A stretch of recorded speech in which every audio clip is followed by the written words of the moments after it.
ఏంటి అనిల్ రావిపూడి గారి డైరెక్షన్ లో విక్టరీ వెంకటేష్ గారు, నందమూరి కళ్యాణ్ రామ్ గారు ఇద్దరు కలిసి నటిస్తున్న మల్టీ స్టార్ ఏదైతే ఉందో అది నెక్స్ట్ సంక్రాంతికి రిలీజ్ అవదా? అవునా, నిజమా? అసలు విపరీతంగా స్ప్రెడ్ అవుతున్న ఈ న్యూస్ లో నిజమెంత అబద్ధం ఎంత అనే దాని గురించి మనం అయితే ఈ వీడియోలో అయితే మాట్లాడుకుందాం. అంతకంటే ముందు చిన్న రిక్వెస్ట్ అనమాట.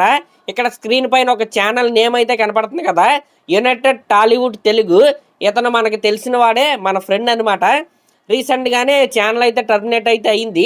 ఎటువంటి రీజన్ లేకుండా యూట్యూబ్ వాళ్ళు అయితే ఛానల్ అయితే టర్మినేట్ అయితే చేశారు. గైడ్ లైన్ స్ట్రైక్ అయితే వేసి ఛానల్ అయితే తీసేశారు. కానీ మనోడు పట్టు వదలని విక్రమార్కుల్లాగా మరొక్కసారి అయితే తన కృషితో, తన అప్డేట్స్తో అందరినీ ఆకట్టుకోవడానికి మరొక్కసారి అయితే ఛానల్ అయితే క్రియేట్ చేసి మన ముందుకైతే వచ్చాడు. దయచేసి అందరూ కూడా ఈ ఛానల్ అయితే సబ్స్క్రైబ్ చేసుకోండి. ప్రతి ఒక్క హీరో అప్డేట్ మనలాగే ఇతను కూడా చెప్తాడు కాబట్టి కొద్దిగా సపోర్ట్ అయితే ఇవ్వండి. లేకపోతే ఛానల్లో ఉన్న వీడియోస్ అయితే ఒకసారి అయితే చెక్ చేసుకుని సబ్స్క్రైబ్ అయితే చేయండి. ఖచ్చితంగా మంచి కంటెంట్ అయితే ఉంటుంది. ఇంక ఇది పక్కన పెట్టయితే అసలు అనిల్ రావిపూడి గారు సంక్రాంతి సీజన్ మిస్ అవుతాడని మీకు ఎవరు చెప్పారు? అందులోనూ వెంకటేష్ గారితో సినిమా అంటే ఖచ్చితంగా సంక్రాంతికి దిగాల్సిందే. అందులోనూ వెంకటేష్ గారు, కళ్యాణ్ రామ్ గారు కలిసి నటిస్తున్న ఫ్యామిలీ ఎంటర్టైనర్ కాబట్టి ఖచ్చితంగా సంక్రాంతికి దిగాల్సిందే. దీంట్లో ఎటువంటి డౌట్ అయితే లేదు. ఈ మల్టీ స్టార్ ఏదైతే ఉందో అనిల్ రావిపూడి గారు, కళ్యాణ్ రామ్ గారు, విక్టరీ వెంకటేష్ గారు, హీరోయిన్గా కీర్తి సురేష్ గారు, కృతి శెట్టి గారు, వీళ్ళందరూ కలిసి ప్యాక్ అంటే ఫ్యామిలీ ప్యాక్డ్ ఎంటర్టైనర్ లాగా వస్తున్న ఈ సినిమా ఏదైతే ఉందో అది నెక్స్ట్ 2027 సంక్రాంతికే రిలీజ్ అయింది. అసలు ఈ రోమర్ ఎందుకు వచ్చిందంటే లేటెస్ట్గానే మన విక్టరీ వెంకటేష్ గారు, త్రివిక్రమ్ గారిది సినిమా అయితే షూటింగ్ అయితే జరుగుతుంది. ఆ షూటింగ్ కొద్దిగా లేట్ అయింది. దసరాకి అయితే ఆ సినిమాని రిలీజ్ చేసే ప్లానింగ్లో అయితే ఉన్నారు ప్రజెంట్. అది దసరా నుండి సంక్రాంతికి వస్తే ఇంకా అనిల్ రావిపూడి గారి సినిమా సంక్రాంతి నుండి సమ్మర్కి వెళ్ళిద్ది. ఈ రకమైన రూమర్స్ అయితే వస్తున్నాయి. దీనిపైన క్లారిటీ ఇస్తుంది ఇప్పుడు నేను కాదు, అఫీషియల్గానే వెంకటేష్ గారి పిఆర్ఏ దీనిపైన క్లారిటీ అయితే ఇచ్చారు. ఆదర్శ కుటుంబం సినిమా ఎటువంటి లేటు అవ్వట్లేదు. ఆ సినిమా షూటింగ్ చాలా ఫాస్ట్గా అయితే జరుగుతుంది. ఆన్ టైం దసరాకి వీళ్ళైతే రిలీజ్ చేయాలనుకుంటున్నారు. అప్పుడే ఈ సినిమాని రిలీజ్ చేసే ప్లానింగ్ అయితే జరుగుతుంది. అలాగే ఆదర్శ కుటుంబం తర్వాత వచ్చి అనిల్ రావిపూడి గారి సినిమా సంక్రాంతికే రిలీజ్ అయిద్దంట. కాబట్టి ఎటువంటి రూమర్స్ అయితే నమ్మొద్దు. ఇంకా మనం ఆదర్శ కుటుంబం సినిమా షూటింగ్ గురించి మనం మాట్లాడుకుంటే రీసెంట్గానే ఒక 2-3 రోజుల క్రితం అనుకుంటా metro station, Malakpet metro station దగ్గర ఒక భారీ యాక్షన్ సీక్వెన్స్ని అయితే వీళ్ళైతే తీశారు.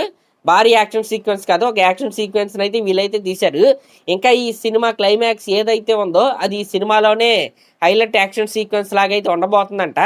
అదేంటి ఆదర్శ కుటుంబం అని పెట్టారు, యాక్షన్ సీక్వెన్స్ అంటున్నాం అని మీకు డౌట్ అయితే రావచ్చు. ఆదర్శ కుటుంబం కింద AK-47 అని కూడా ఉంది. అదైతే మీరైతే గమనించండి. ఈ సినిమాలో మన వెంకటేష్ గారు మన అందరికీ నచ్చే ఫ్యామిలీ మ్యాన్ లా కనపడతారు. అలాగే మాస్ ఆడియన్స్ మెచ్చే గన్లు కాల్చే ఒక ఆఫీసర్ లాగా కూడా మన విక్టరీ వెంకటేష్ గారు అయితే కనపడతారు. కాబట్టి అటు మాసు ఇటు క్లాసు రెండు వర్గాల ఆడియన్స్ అయితే ఈ సినిమా ద్వారా విక్టరీ వెంకటేష్ గారు అయితే అలరిస్తారు. దీంట్లో ఎటువంటి డౌట్ అయితే లేదు. నెక్స్ట్ అనిల్ రావిపూడి గారి ప్రాజెక్ట్తో మరొక్కసారి అయితే రీజనల్ ఇండస్ట్రీ అయితే కొడతాడు.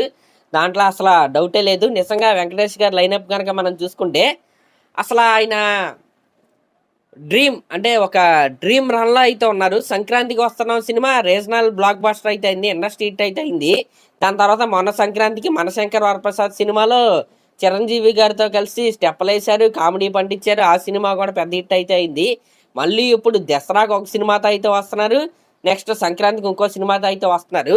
ఇలా వరుస పెట్టి బ్లాక్ బస్టర్ల వర్షంలో అయితే మన విక్టరీ వెంకటేష్ గారు అయితే ఉన్నారు. నేను ఇదైతే నిర్మోహమాటం లేకుండా అయితే చెప్తున్నా. టాలీవుడ్లో ఏ హీరో హిట్స్ కొట్టినా కొంతమంది ఫ్యాన్స్ కొద్దిగా అసూయ ఫీల్ అవుతారేమో కానీ విక్టరీ వెంకటేష్ గారు బ్లాక్ బస్టర్ కొడితే ప్రతి ఒక్క హీరో అభిమాని చాలా హ్యాపీగా ఫీల్ అవుతారు. తన హీరోనే హిట్ కొట్టినంత హ్యాపీగా అయితే ఫీల్ అవుతారు. అంటే విక్టరీ వెంకటేష్ గారికి అటు ఆడియన్స్లో కావచ్చు, అటు ఇండస్ట్రీలో కావచ్చు, అంత మంచి పేరు అయితే ఉంది. కాబట్టి ఆయనకి ఇలా బ్లాక్ బస్టర్లు వరుస పెట్టి అయితే వస్తున్నాయని నేనైతే అనుకుంటున్నా. మరి రూమర్స్ని అయితే అస్సలు నమ్మొద్దు. అనిల్ రావిపూడి గారి సినిమా సంక్రాంతికే వస్తాయి. ఒకవేళ దసరాకి ఆ సినిమా షూటింగ్ స్టార్ట్ అయినా సినిమా సంక్రాంతికి రిలీజ్ చేస్తాడు అంతే. అనిల్ రావిపూడి గారు వర్కింగ్ స్టైల్ 2-3 నెలల్లో సినిమాని అలా చుట్టేస్తాడు, బ్లాక్ బస్టర్ ఇచ్చేస్తాడు.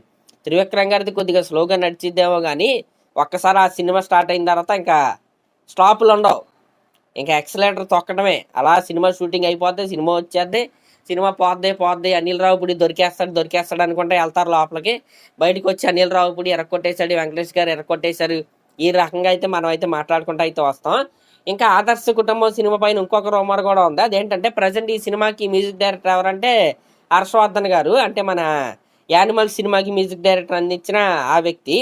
అయితే ఆయన్ని అయితే రీసెంట్గా తప్పించారు, తమనానే తెచ్చుకున్నారు అనే రూమర్స్ కూడా వచ్చాయి. అయితే వాటిలో కూడా ఎటువంటి నిజం అయితే లేదంట. ఒకవేళ తమనన్న నిజంగా ఆన్ బోర్డు వస్తే వాళ్ళే అఫీషియల్గా అయితే చెప్తారు. అప్పటి వరకు ఏ రకమైన రూమర్ని వెంకటేష్ గారి ఫ్యాన్స్ అయితే నమ్మొద్దు. పక్కడ్బందీగా ప్లాన్ చేసుకునే ఆయన అయితే సినిమాలు అయితే తీసుకుంటున్నాడు. కాబట్టి ఎవరో టెన్షన్ పడాల్సిన అవసరం అయితే లేదు. వరుసపెట్టి ఫ్యామిలీ ఎంటర్టైనర్స్తో ఆయన అయితే వస్తున్నాడు. ఇది ఎలాగే కంటిన్యూ అవ్వాలి, ఈ జైత్ర యాత్ర అలాగే కంటిన్యూ అవ్వాలని నేనైతే కోరుకుంటున్నా. ప్రతి పండక్కి వెంకటేష్ గారి సినిమా ఉండాలనుకోండి నేనైతే కోరుకుంటున్నా. మరి అదనమాట మ్యాటర్. మరి దీనిపై మీరేమనుకుంటున్నారో కామెంట్ చేయండి. అలాగే మన ఛానల్ కనుక ఫస్ట్ టైం చూస్తున్నట్టయితే ఖచ్చితంగా సబ్స్క్రైబ్ చేసుకోండి. Thank you.